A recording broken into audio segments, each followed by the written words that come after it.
second one you did was on faithfulness. That kind of ties in with some of the statements that you just made, the sentiments at least, of God being faithful. So now you talk about faithfulness. So Right. talk to me about that one.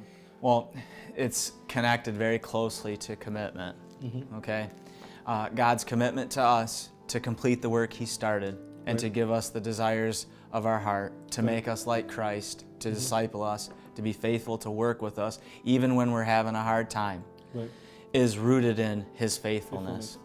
Okay, so it's so closely connected. Now, I talk about different things and have different scriptures that I use to illustrate these things, but they're so closely connected that it's almost hard to differentiate between the two other than they're different lessons. Right. You know? Right. So actually, the fact that when we will do this lesson, it will be the week before Passover. Can you comment on how Passover is kind of a good demonstration of God's faithfulness in being the lamb, the Passover lamb for us? Absolutely. I know we should respond to that faithfulness. Absolutely. Passover recalls the Lord's Supper, recalls the Passover. It's a shadow. The Passover was a shadow of what we have in Christ as our perfect, unblemished Passover lamb. And the Passover was a fulfillment of God's covenant to Abraham to bless his seed and to make them a nation. Okay? And God actually was accomplishing that promise that He made years ago, 400 and some years later. I don't know the exact, I'm giving an approximation. But 400 years later, after giving Abraham the promise in Genesis chapter 12, okay, here we see God taking and making Israel a nation by pulling them out of another nation, out of slavery in another nation.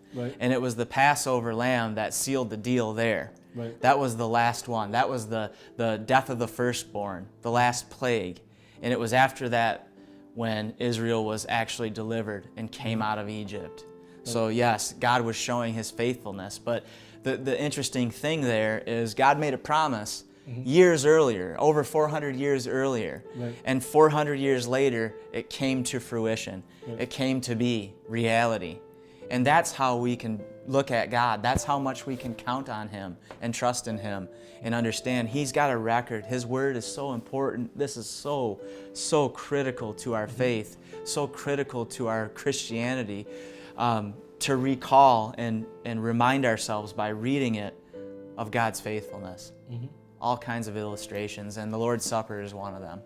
It's one, especially the fact of it, too, man, apart from the history, but just the fact that He died for mankind, right? Like, that in itself, it shows the measure at which He has gone and will keep going, right?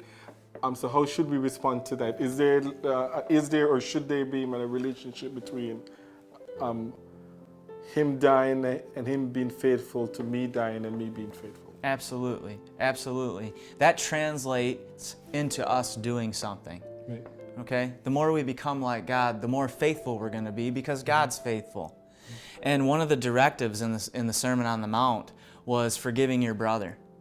You know, there's this vertical relationship. The covenant between us and God also includes a covenant between humanity, from human to human, a solid foundation of faithfulness to one another, forgiving one another, loving one another, serving one another, putting the other's needs ahead of our own.